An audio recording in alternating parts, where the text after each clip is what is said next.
أعوذ بالله من الشيطان الرجيم بسم الله الرحمن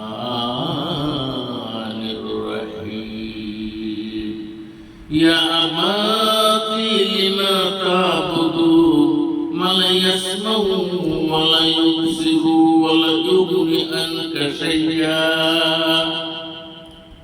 قلنا يا نار كوني بردا وسلام على إبراهيم ارشاد হচ্ছে হে পিতা তুমি এমন এক বস্তু ঘোষণা কি জন্য করতেছো যে কানে শুনে না চোখে দেখে না ও নিজের কোনো শক্তি নাই এরা ভালো মন্দ করবার কি শক্তি রাখে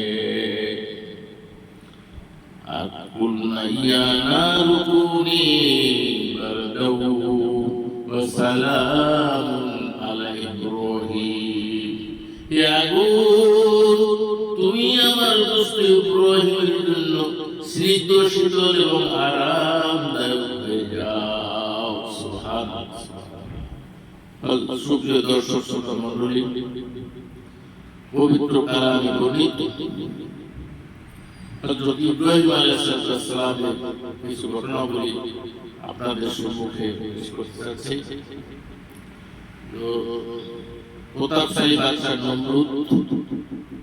নমরুদের কর্মচারী হিসেবে হযরত ইব্রাহিম আলাইহিস সালামের পিতা আজর তিনি সেখানে কাজ করতেন। কোন এক জ্যোতিষী মাধ্যমে জানতে পারলেন যে একটা শিশু আসতেছে আপনার শত্রু রূপে এই সময়ের মধ্যে, তো যদি এদেরকে নির্মূল করা যায় তাহলে হয়তো আপনার এই ক্ষমতা দীর্ঘস্থায়ী হবে। তো ঘোষণা দেওয়া হলো এই সময়ের মধ্যে যত সন্তান হবে তাদেরকে বধ করতে হবে। এবং হঠাৎ করে হযরত ইব্রাহিম আলাইহিস সালাম জন্মের পর জ্যোতিষী বললেন যে আশঙ্কা করছে সেই সন্তানের জন্ম হয়ে গেল। তো ঘোষণা হলো যে যত সন্তান এই সময়ের মধ্যে হয়েছে তাদেরকে হত্যা করতে হবে এবং সেটি করা হলো। এদিকে আজও তার স্ত্রী সাথে আজও যেহেতু নমরুদের রক্ষী ছিল, তার সাথে তার স্ত্রী কোন গোপন অভিযানে হযরত ইব্রাহিম আলাইহিস সালাম জন্ম নিলেন। বিশেষ ব্যবস্থায় তাকে কোনো পাহাড়ের নির্জন স্থানে রাখা হলো। এটা কেউই জানল না, এটা একমাত্র আল্লাহ খেলা বিধাতাই ভালো জানেন এবং সেইভাবে সেই পরিস্থিতি করলো। এবং সেই শিশু খাওয়া দাওয়া হতে সব কিছু আল্লাহ হলো। তার এক হাতে দুগ্ধ আর এক হাতে মধু, এক আঙ্গুলে দুগ্ধ আর এক আঙ্গুলে মধু, এইভাবে আস্তে আস্তে আস্তে আস্তে সেই নির্জন পাহাড়ে বড় হতে লাগলো। এদিকে কেউ এই খবরটা পাইল না। হযরত ইব্রাহিম আলাইহিস সালাম নমরুদের চরম শত্রু রূপে আবির্ভূত হলো। ইব্রাহিম ছিল আল্লাহ পাকের নবী আর নমরুদ ছিল স্বেচ্ছাচারী ক্ষমতাশীল এবং দাপটের সম্রাট। তারা বিশেষ পূজা করত এবং নিজেকে খোদাই দাবি করেছিল নমরুদ। তো এই লম্বা ঘটনা আমি সংক্ষেপে বলতে চাচ্ছি। ইব্রাহিম আলাইহিস সালামের বাবা আজর মূর্তির ব্যবসা করতেন। যখন সে মূর্তি নিয়ে বাজারে যেত তিনি বলতো যে তোমরা এগুলো নিতে পারো, তবে এর কোনো ক্ষমতা কিছু আছে বলে মনে হয় না। এগুলো ক্রমে আজর হইতে একটু নমরুদ বাদশার কানে গেছে যে এই ছেলে তাহলে আমাদের ধর্মের বিরুদ্ধে কথাবার্তা বলতেছে, তাহলে একে শাস্তি দিতে হবে। এবং এত লম্বা ঘটনা আমি খুবই সংক্ষেপে বলতেছি। তখন একদিন ইব্রাহিম বলল, ইব্রাহিম তুমি আমাদের ধর্ম আমাদের মূর্তি সম্পর্কে নানা আজে কথা বলো, এটা তো ঠিক না। এটা যদি বাদশা নমরুদ জানতে পারে তোমার অনেক শাস্তি হবে। তখন উনি বলেন, ইয়া আবাতি লিমা তা'বুদু মা লা ইয়াসমাউ ওয়া লা ইউবসিরু ওয়া লা ইউগনি আনকা শাইআ। পিতা, তুমি এমন একটা বস্তু ইবাদত করছো যে কানে শোনে না, চোখে দেখে না, যার নিজের কোনো শক্তি নেই, এমনকি তার গায়ে একটা মশলা বলো তা করে না, এটা তোমার লাভ নেই। এতে আরো তার উপর রাগান্বিত হলো এবং ক্রমান্বয়ে বাচ্চা নৌবদের পর্যন্ত এই ঘটনা চলে গেল তার কানে। তখন সাব্যস্ত হলো যে ইব্রাহিমকে আগুনে পোড়ানো হবে।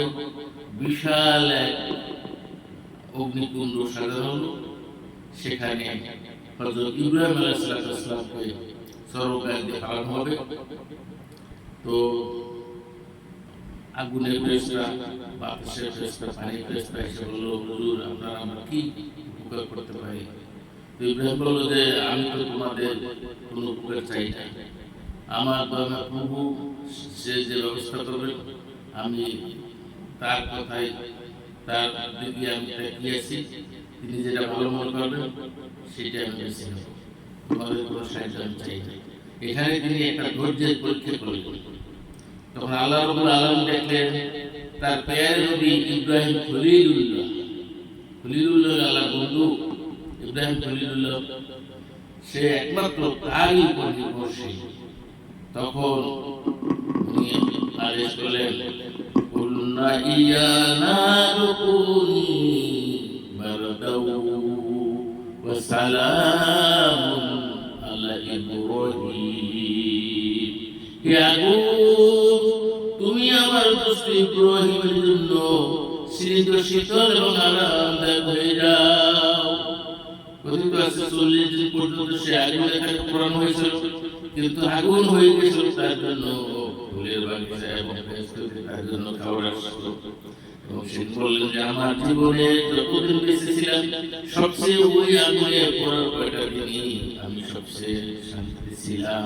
সুবহানাল্লাহ, আলহামদুলিল্লাহ। আল্লাহ পাকের বন্ধু হতে পারলেন, আল্লাহ ইন্না আউলিয়া আল্লাহ লা খাউফুন আলাইহিম ওয়া লা হুম ইয়াহজানুন, জেনে রাখো আল্লাহর বন্ধুদের কোনো ভয় নাই এবং তারা দুঃখিত হবে না। সেই জন্য সবচেয়ে বড় কাজ হলো আল্লাহর একান্ত ও আল্লাহর বন্ধু হোক, তাহলে তার কোনো চিন্তা নাই। এই দুনিয়া বড্ড সাময়িক, বড্ড লোভ লালসায় ভর্তি, কিন্তু সবচেয়ে যেই লোক আখিরাত পেল সেই সম্মানিত হলো দুনিয়া এবং আখিরাতের শান্তি। আর যেই লোক শুধু দুনিয়া চাইলো তার জন্য শুধু দুনিয়া পাবে, আখিরাতে সে কিছুই পাবে না। এজন্য আসুন আমরা ইসলামের দৃষ্টিকোণ থেকে এবং কোরআনের হাদিসের আলোকে আমাদের জীবন করি। আখিরি দাওয়ান আনিল হামদুলিল্লাহি রাব্বিল আলামিন। আসসালামু আলাইকুম ওয়া রাহমাতুল্লাহি ওয়া বারাকাতুহু।